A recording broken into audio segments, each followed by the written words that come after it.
Same pa rin yung suot ko. Okay lang yan. Hello guys! Welcome to Alandy Kitchen! And it's Taco Tuesday! Ano ginagawa mo? Ang dami mo. Ano? Video pag ako lang wala. Daming ano. This is separate video, pero kanina nag-vlog din ako nung nagpa-treatment kami ng hair. So, kung mapapansin nyo, parehas yung suot niya. So, that's the explanation. Aba! May abang na naman mga abangers! Pakita ko yung ingredients. And by the way, I think this is your first time doing this. What? No, tacos. First is, you need half kilo of ground beef. Taco seasoning with half a cup of water. Okay, and then we have taco. We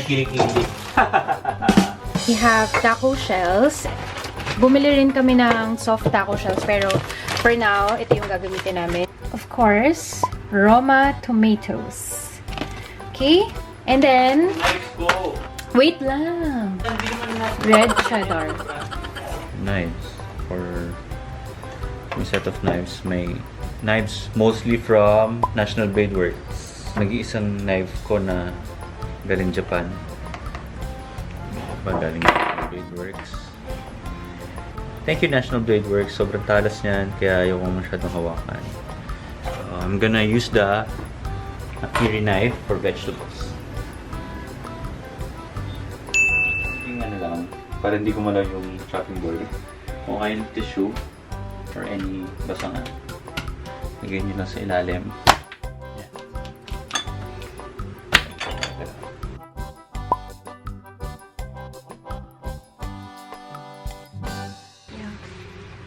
Gusto mong shred pa. Red onions. Is that again? Gano'ng karami? Dalawa? Malaki? Medium size lang doon. And bakit red onions? What's ano different? Mas sweeter yung white onion. Mas may kick tong red. So, saan mo nire-recommend yung white onion sa cooking? Pwede, sa... Kahit saan naman pwede gamitin. Depende lang sa ano mo. Depende sa preference mo kung gusto mong klase ng onion. This is a knife that I got from National Blade Works. It's actually 1:1, so specially made lang to for me. I waited like how many months for this? 2? Share lang. Share lang. Share nyo lang.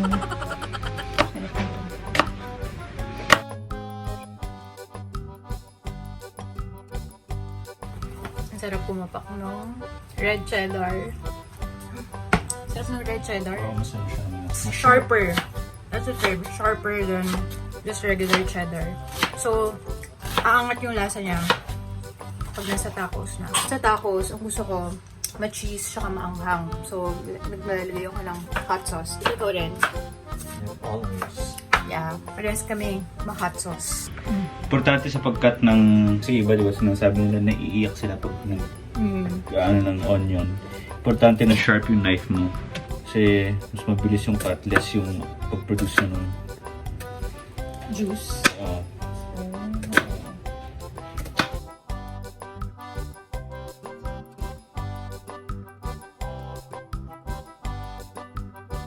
So, question. Saan ka nakatikim ng pinakamasarap na tacos? Titos? Sabi mo, Titos. Marami yung sarap. Ah, sa ano? Sa Green Hill. Sobrang sarap doon sa Kamikos. Sa Shopsville. Kasi sa taas yun. Sarap nun, guys. Yung sa sobrang sarap. Benjamin's. Oo, yung isa ko na-try na nasarapan kami sa Pampanga in Lubao. Benjamin's yung tawag. So, pag napadpad kayo doon, must try.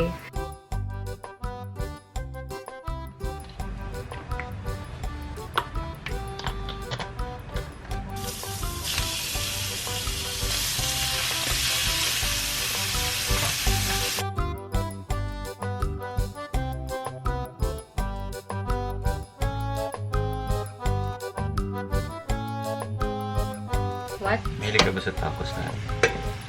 No.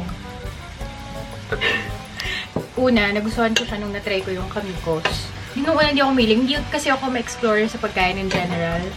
So, nung na-try namin sa Kamikos, napagtanto na, ang sarap pala ng tacos. So, after nun, nagtatry na ako ng tacos kahit sa ibang restaurant. So, hanggang sa ngayon na gusto ko na siya. Sa Pancake House, hindi mo na-try ito? Ah, na-try din. Di ba nga, yun yata yung una natin ako bago sa'yo. tayo nag-Kamikos eh. Hindi, Kamikos muna. Kasi dati may ano yung Pancake House, may tatlo. Meron silang tacos na iba-ibang flavor. May fish, chicken. Yeah, okay din sa Pancake House. Pero the best for me yung Kamikos. Ikaw din. Maraming. Pero Sa ano rin, Kapitolyo. Titos din sa Kapitolyo. Okay din. Meron naman yung mga masasarap talaga ng Mexican. Yung Chihuahua dati.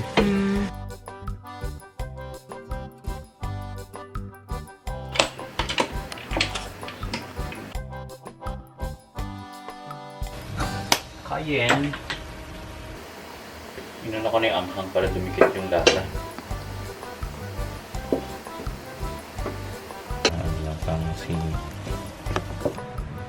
Ay, sad ang chato. Where's ba? You're there, my love! Dirty na! Lagyan na namin yung onion. Kasi ayaw niya ng masyadong malasa yung onion. Hello. Orale! Meron tayong ano eh, binigay ni Rambo at ni Maka. Galing sa Mexico talaga. May show? Hindi Mexico, Pampanga. Ito yung Mexico talaga. Wait. Salsa picante. El Diablito Habanero. Gary. Gary. Na luto na yung ano. I-absorb ng onions yung tubig na nanggagaling dun sa meat. Taco seasoning.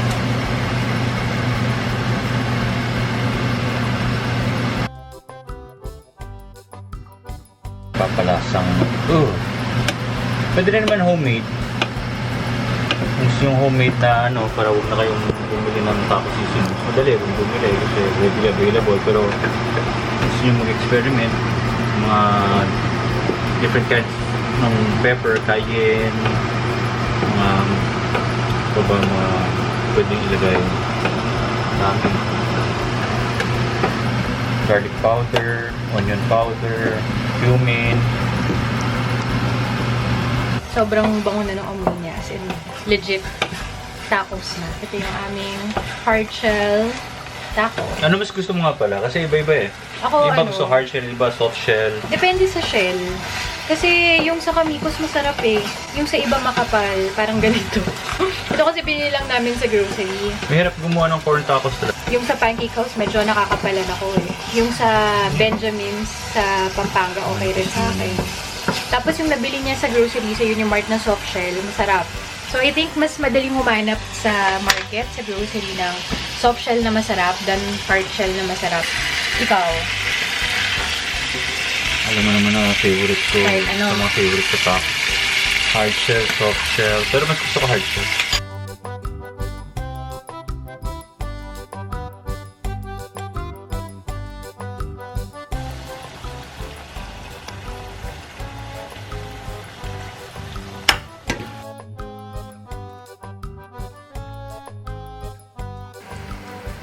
Ang init.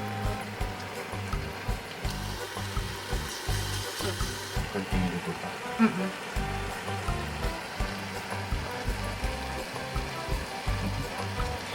Ting ano pa, pati pa, luto pa. Tingin ko kailangan pang umano nung seasoning sa beef. Am I right? Am I wrong?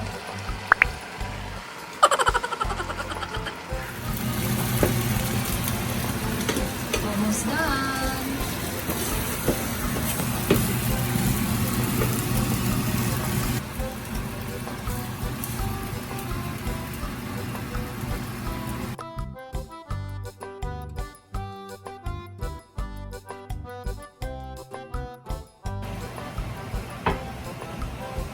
Gawin natin para ano yan.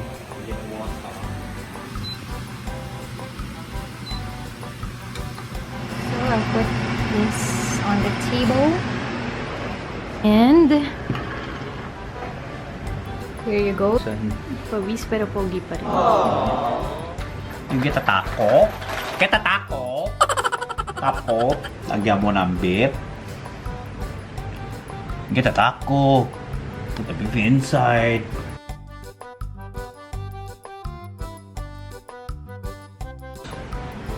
Pwede pang mas maliliit ito na hiwa.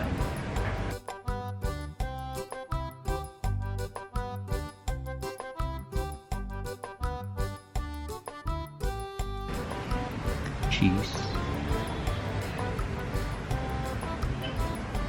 Cheddar cheese. Yep. Got it.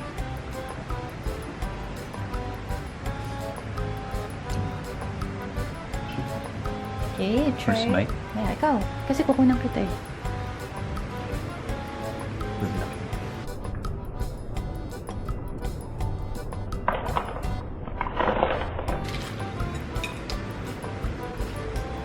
It's good. Good. Thumbs up. Thumbs up. Yes. Up. Good up.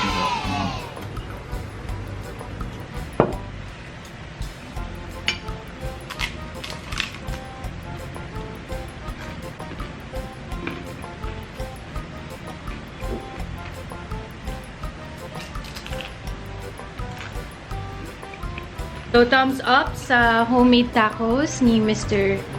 Adrian Alandy for the second episode of Alandy Kitchen! Alandy Kitchen!